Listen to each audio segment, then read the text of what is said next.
G55 watoa kauli. Wagombea ubunge wa mwaka 2020 na watiania kugombea ubunge mwaka 2025 kupitia chama cha demokrasia na maendeleo Chadema wanaojiita G55 wamesema wanaunga mkono kufanyika kwa mabadiliko katika mfumo wa uchaguzi yaani reforms, lakini hawaungi mkono chama cha demokrasia na maendeleo Chadema kuzuia uchaguzi yaani no election. Akiongea jijini Dar es Salaam kwa niaba ya G55, John Mlema amesema tunawasilisha mchango wetu wa mawazo kwa maandishi kama ifuatavyo. Moja, sisi ni kundi la G55. Tunaunga mkono madai ya kufanyika kwa reforms nchini na tupo tayari kuongeza nguvu zaidi katika jitihada za chama za kudai mabadiliko ya katiba na sheria za uchaguzi, yaani reforms, ili kuwa na uchaguzi huru na zinazoaminika. Ni taarifa kutoka jijini Dar es Salaam. Hatimaye wagombea ubunge wa mwaka 2020 na watiania kugombea ubunge mwaka 2025 kupitia chama cha demokrasia na maendeleo Chadema wanaojiita G55 wamesema wanaunga mkono kufanyika kwa mabadiliko katika mfumo wa uchaguzi yaani reforms, lakini hawaungi mkono chama cha demokrasia na maendeleo Chadema kuzuia uchaguzi yaani no election. Maesiro ateuliwa kuwa mwenyekiti wa bodi ya STAMIKO. Rais wa Jamhuri ya Muungano wa Tanzania Daktari Samia Suluhu Hassan amefanya uteuzi wa viongozi mbalimbali akiwemo IGP mstaafu Balozi Simon Nyakolosilo ambaye ameteuliwa kuwa mwenyekiti wa bodi ya shirika la madini taifa STAMIKO, akichukua nafasi ya Meja Jenerali mstaafu Michael Isamuyo ambaye amemaliza muda wake. Rais wa Jamhuri ya Muungano wa Tanzania Daktari Samia Suluhu Hassan amemteua pia Profesa John Wajanga Aaron Kandolo wa mwenyekiti wa kamisheni ya Tume ya Taifa ya Sayansi na Teknolojia, akichukua nafasi ya Profesa Makenya Abraham Enolasi Maboko ambaye amemaliza muda wake. Mwingine aliyeteuliwa na Rais wa Jamhuri ya Muungano wa Tanzania ni Profesa Emmanuel Njema wa mwenyekiti wa baraza la uongozi wa chuo cha usimamizi wa fedha IFM kwa kipindi cha pili. Pia mhandisi Mwanaisha Laja Butumbo ameteuliwa kwa mwenyekiti wa bodi ya ukurugenzi baraza la taifa la hifadhi ya usimamizi wa mazingira NEMKI, akichukua nafasi ya Profesa Asnati Changu ambaye amemaliza muda wake. Pia rais amemteua Rosemary William Silaa kwa mwenyekiti wa bodi ya udhamini bohari ya dawa MSD kwa kipindi cha pili mfululizo. Ni taarifa kutoka jijini Dar es Salaam. Hatimaye Rais wa Jamhuri ya Muungano wa Tanzania Daktari Samia Suluhu Hassan amefanya uteuzi wa viongozi mbalimbali akiwemo IGP mstaafu Balozi Simon Nyakolosilo ambaye ameteuliwa kuwa mwenyekiti wa bodi ya shirika la madini taifa STAMIKO, akichukua nafasi ya Meja Jenerali mstaafu Michael Isamuyo ambaye amemaliza muda wake. G55 watoa kauli kuzuia uchaguzi kutamwagika damu. John Mlema akiongea kwa niaba ya G55 jijini Dar es Salaam ametoa kauli na kusema wapo wanaojenga hoja kushiriki uchaguzi ni kupeleka vijana wakamwage damu, kwamba tuna njaa ya damu, wakati huo wakihamasisha tukazuia uchaguzi. Hivi damu itamwagika wakati gani zaidi? Wakati wa kushiriki uchaguzi au wakati wa mapambano na dola na polisi na majeshi wakati wa kuzuia uchaguzi? Wapo wanaotaka kuhamasisha kwamba kuzuia uchaguzi ya kutomwagika damu. Watu wanakwenda kutangaza kupambana na dola na majeshi kuzuia uchaguzi, kitu ambacho hakijawahi kufanikiwa popote duniani. Watu wanapambana wakiwa ndani ya uchaguzi. Hii tupe tafsiri gani? Wakati gani damu inamwagika zaidi?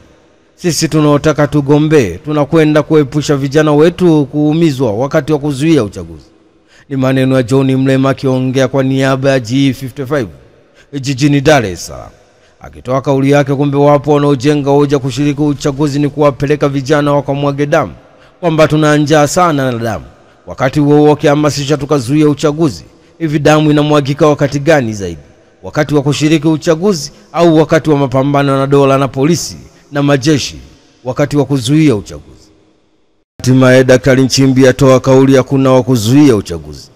Katibu mkuu wa Chama cha Mapinduzi CCM Balozi Daktari Emmanuel John Nchimbi amesema uchaguzi mkuu wa mwaka 2025 utafanyika kama ulivyoelekezwa na Katiba ya Jamhuri ya Muungano wa Tanzania, na kwamba hakuna mtu binafsi au chama au mamlaka yoyote hata juu ya serikali inayoweza kuzuia uchaguzi. Emmanuel Nchimbi akiongea katika mkutano maalum wa jukwaa la wanahariri Tanzania TEF uliofanyika mjini Songea, Daktari Nchimbi amesema utaratibu wa uchaguzi nchini ni wa kikatiba na umeendelea kuzingatiwa tangu mwaka 1960. Nchi yetu ina taratibu za kufanya uchaguzi kila baada ya miaka mitano hakuna raia yote, hata rais au makamu wa rais au waziri mkuu mwenye mamlaka ya kusema uchaguzi hautafanyika.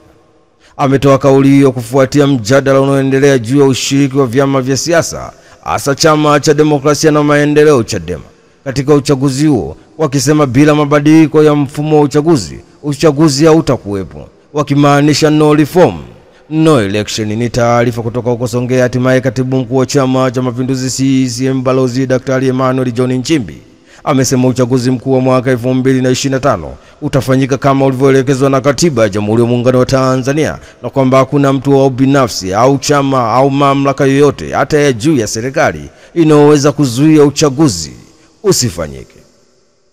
Hatimaye Donald Trump atoa kauli.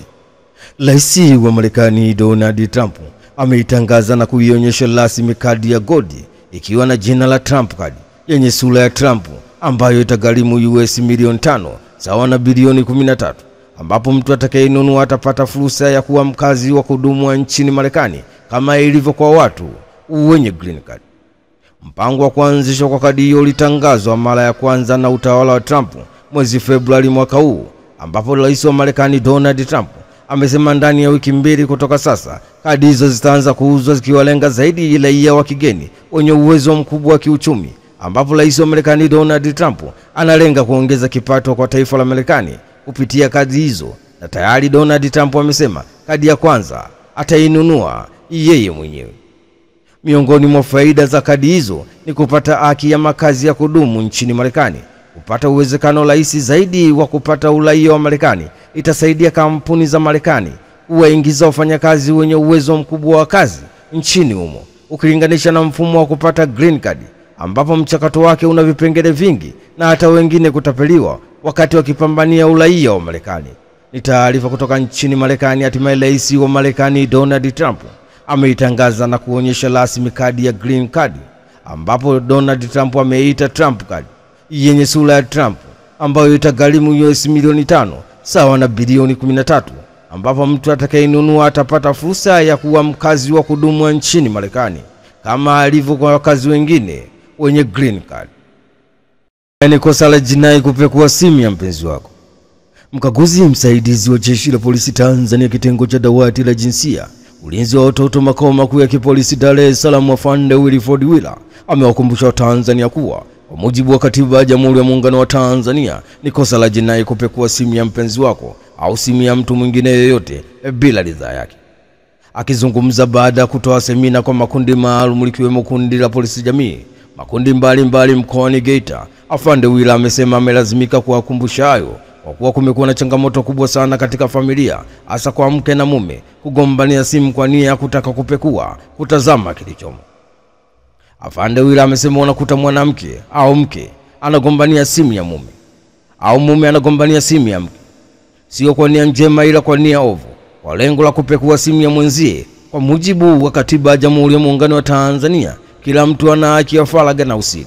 Taarifa zake, mambo yake anayofanya kuwa faragha, anafanya yeye kama yeye faragha. Kwa hiyo ukifanya hivyo bila ridhaa yake, kuchukua simu yake na kuanza kuipakua, hilo ni kosa la jinai. Ni taarifa kutoka Geita. Hatimaye mkaguzi msaidizi wa Jeshi la Polisi Tanzania kitengo cha dawati la jinsia, ulinzi wa watoto, makao makuu ya kipolisi Dar es Salaam, Afande Wilford Wila amewakumbusha Tanzania kuwa kwa mujibu wa Katiba ya Jamhuri ya Muungano wa Tanzania ni kosa la jinai kupekua simu ya mpenzi wako au simu ya mtu mwingine yoyote bila ridhaa yake. Tundu Lissu atengua uteuzi wa Catherine Ruge. Mwenyekiti wa Chama cha Demokrasia na Maendeleo Chadema Taifa Tundu Antipas Lissu ametengua uteuzi wa mjumbe wa Secretariat maalum wa dawati la jinsia wa Chama cha Demokrasia na Maendeleo Chadema Catherine Ruge. Taarifa hiyo imetolewa na mkurugenzi mawasiliano na uenezi wa Chama cha Demokrasia na Maendeleo Chadema Brenda Lupia, huko akisisitiza kuwa no reform no election inaendelea kuchanja mbuga kanda ya kusini. Itakumbuka Catherine ni miongoni mwa watiania wa uchaguzi mkuu wa mwaka 2025 kutoka Chama cha Demokrasia na Maendeleo Chadema waliojiita G55, waliotoa waraka wa kupinga maamuzi ya Chama cha Demokrasia na Maendeleo Chadema kuzuia uchaguzi mkuu wa mwaka 2025 endapo mabadiliko ya mfumo ya uchaguzi hayatafanyika, endapo baada ya waraka huo kusambaa kwa watu kujiuliza kama Catherine ameweka sahihi yake mwenyewe. Baadaye Ruge aliandika na kuthibitisha kuwa ni sahihi yake. Ni taarifa kutoka jijini Dar es Salaam. Hatimaye mwenyekiti wa Chama cha Demokrasia na Maendeleo Chadema Taifa Tundu Antipas Lissu ametengua uteuzi wa mjumbe wa sekretariati maalum wa dawati la jinsia wa Chama cha Demokrasia na Maendeleo Chadema Catherine Ruge. Daktari Nchimbi atoa kauli. Katibu mkuu wa Chama cha Mapinduzi CCM Balozi Daktari Emmanuel Nchimbi amewataka watendaji wa Chama cha Mapinduzi CCM kuhakikisha wanafanya mambo yanayojibu changamoto za wananchi, huku akisisitiza kuwa Chama cha Mapinduzi CCM sio chama cha viongozi bali ni chama cha wanachama.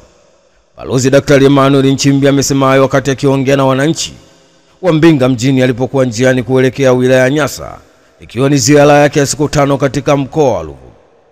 Daktari Nchimbi amesema amani na utulivu ndio kipaumbele cha kwanza. Tunataka chama chetu kiwe chama cha wanachama na sio chama cha viongozi.